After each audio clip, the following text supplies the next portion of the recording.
Hi children, welcome all of you. We successfully completed Unit 3.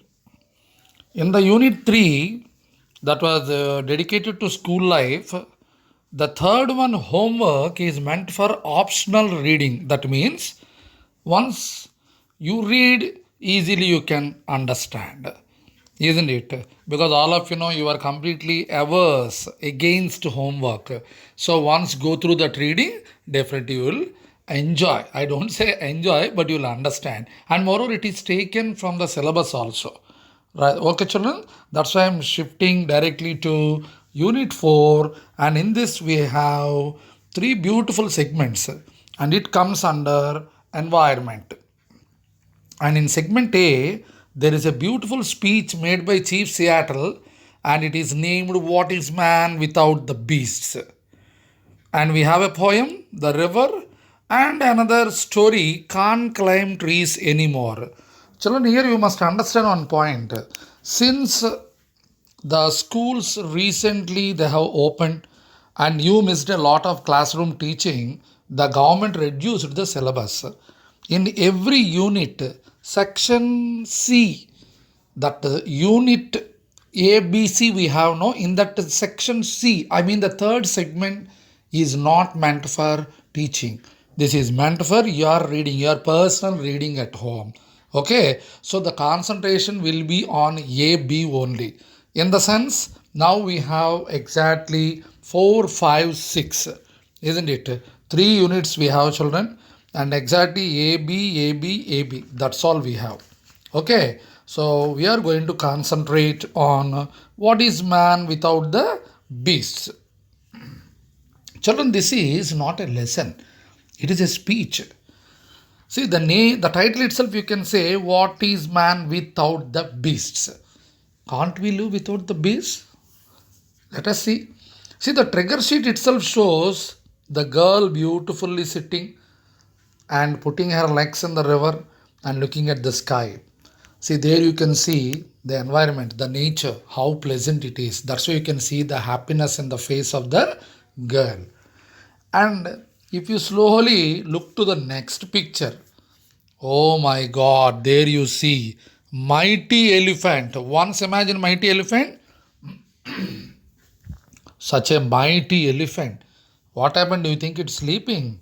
No, it is no more. What might be the cause for the death of the elephant? Who knows? Maybe the hunters, because you don't see the trunks, you see. The elephant was killed for its trunks, ivory. All of you know the tusks, what we say, not the trunk, I'm sorry, tusks. Because you see, they are very, very precious, the tusks of the elephant, ivory, we say. So the tusks were looted by the hunters and the elephant was killed. So, like this, we are destroying our own nature. Because two questions are there. What do you think the picture is about? And what can you do to save nature? I think you have the answers for both. This is not a fresh topic for you, children. Everywhere people say about global warming, biodiversity is most important. The local flora and fauna, they are getting disturbed. Some of them are getting extinct. All these things, you know. That's why Chief Seattle, he became the world famous for a moving speech he made in 1854. All of you should know who is this Chief Seattle. He was the Red Indian chief, the chief of the Red Indians who used to live. You can see the picture also. They are something different in the America. In the American continent, you can see these Red Indians. They are no way connected to our India. Children, don't worry. And this speech was made a century ago to save his land. There was one situation where Chief Seattle was bound to sell his land to the government of America. And at the time, he made a very, very, very moving speech. The authenticity of the speech has been challenged. Most agree that it contains the substance and perspective of Chief Seattle's attitude towards nature and the white race. Children, from the very beginning, the whites are the dominant. Even you see somebody is fair, we feel how fair above is a dark fellow, like that we say. The same thing. So that time also the whites dominated these red Indians.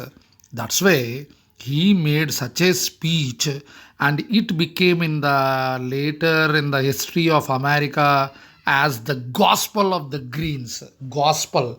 Gospel means good message. The message of Jesus Christ is called gospel.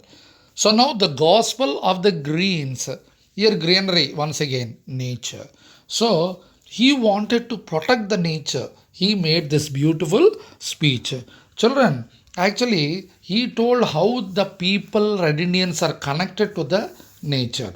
He very clearly told them without nature, how human beings cannot exist. Without animals, how we can, how our life is going to be.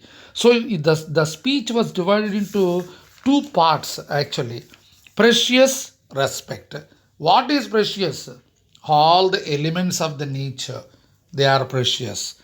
Take the air, the water, the earth, even the sky, whatnot, everything is precious. So, in the beginning of the speech, he told how precious the land where they are living, and how precious the air, the animals, the birds where they used to live with them. And after telling the value of that land, how much valuable the land, the environment, then he diverted the speech towards respect. He asked the people of America, I mean the government of America, which is going to purchase the land, that they should respect the land, they should respect the beasts, they should respect the water flowing in the Tradinian area, and they should respect the animals, all the beasts. Why? Very simple thing. The land, the water, and the air are sacred to us. They are precious to us. We respect them. We worship them. They protect us. They sustain us. Without beasts, we become lonely in spirit. If we kill them, we will die later. If we harm the earth, it harms us. The white man's words of buying and offering make no sense to me. What we know is to live the lap of nature. See how beautiful the words are. Those days, what happened, in order to enjoy the meat of buffalo, you see, green lands, America, North America was full of green lands. The white people, they killed the buffaloes which used to graze in the greenlands, and they laid one railway track. So like that, what happened? No, this iron smoke horse. That's what he told. He compared this train as that iron smoke horse, isn't it? And because of this iron smoke horse, what happened? The total land was polluted then, and the buffaloes were killed. Their tongues were taken out, and the what you call the skin was slaughtered. The buffaloes were slaughtered, and the remaining parts of after taking away the meat of the buffalo were thrown away on either side of the railway track. And this railway track was towards the green fields. Imagine.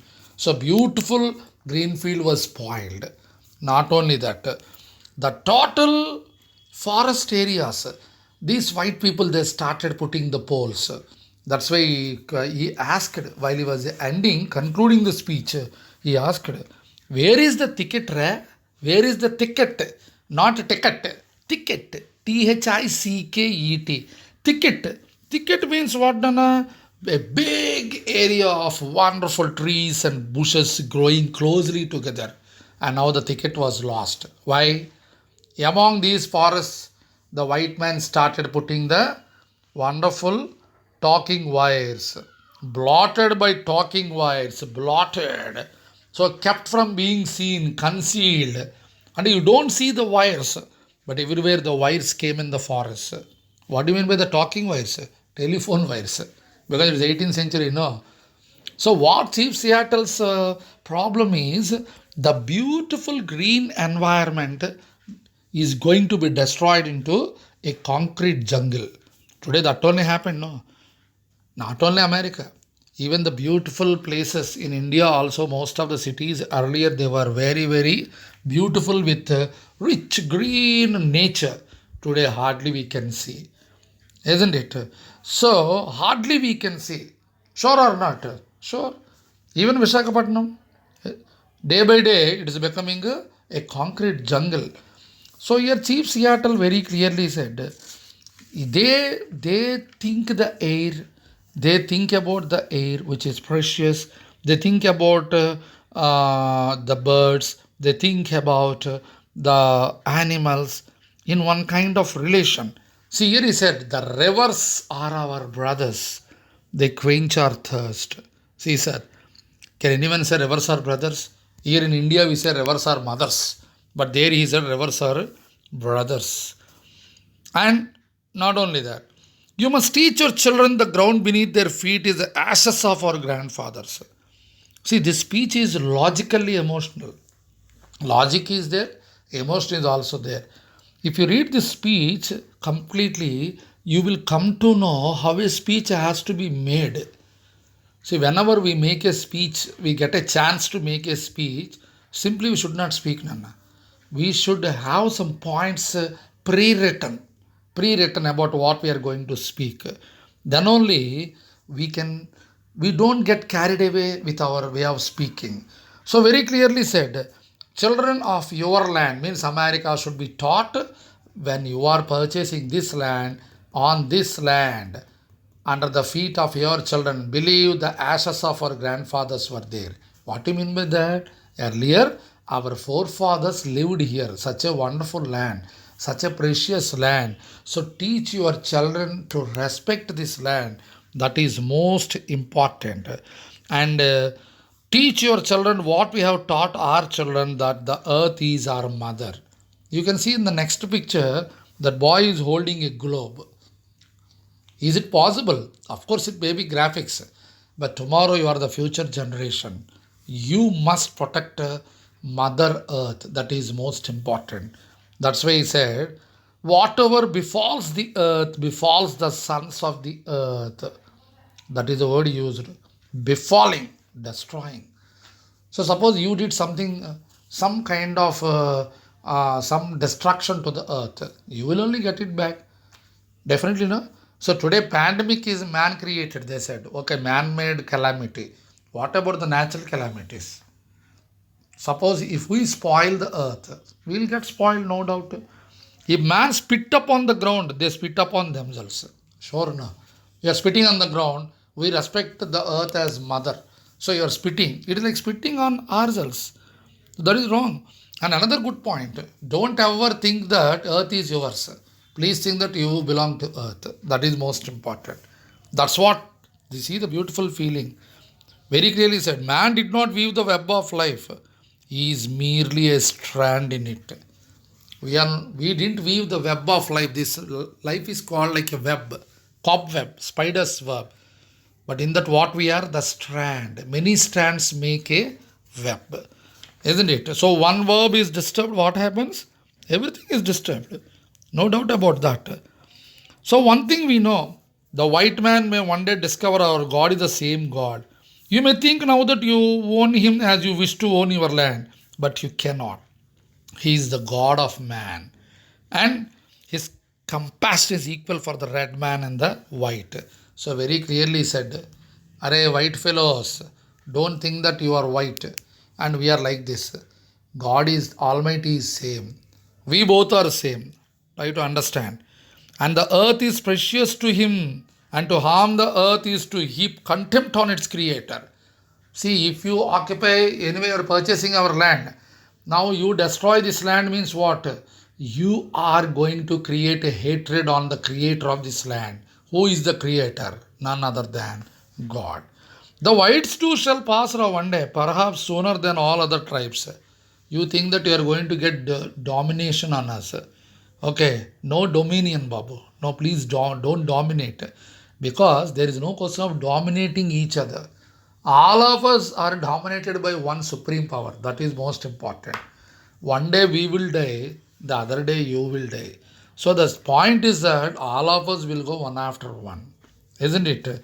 But one thing, before we go away, let us take the strength of the God who brought you to this land for some special purpose and try not to dominate other other person. That is most important because the destiny is a mystery. Chief Seattle said, the destiny, fate is mystery. No one knows what is going to happen tomorrow.